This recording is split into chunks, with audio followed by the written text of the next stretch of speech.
Thank you for being here, ladies and gentlemen. Today, I have the privilege of introducing a very special guest, our 35th President, the Honorable John Fitzgerald Kennedy. On September 1st, 1939, Germany invaded Poland and World War II began. Mr. Kennedy was a senior at Harvard and decided to write his thesis on why Great Britain was unprepared for war with Germany. It was later published as a book called Why England Slept. Mr. Kennedy honorably served in the U.S. Navy in the South Pacific. He then went on to pursue his future in politics as United States Senator.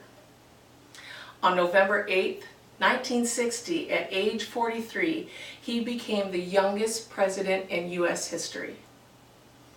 During his inaugural speech, President Kennedy called for the nations of the world to join together and fight what he called the common enemies of man: tyranny, poverty, disease, and war itself.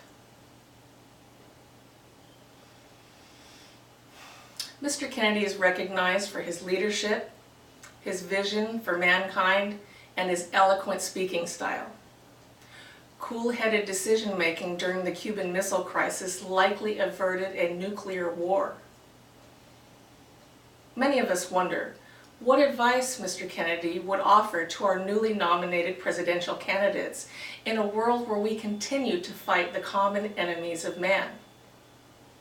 Today, Mr. Kennedy will speak to us about the state of our global community and what Americans can do to stand together against these common enemies of man. With that, I ask you to help me in welcoming the Honorable John Fitzgerald Kennedy.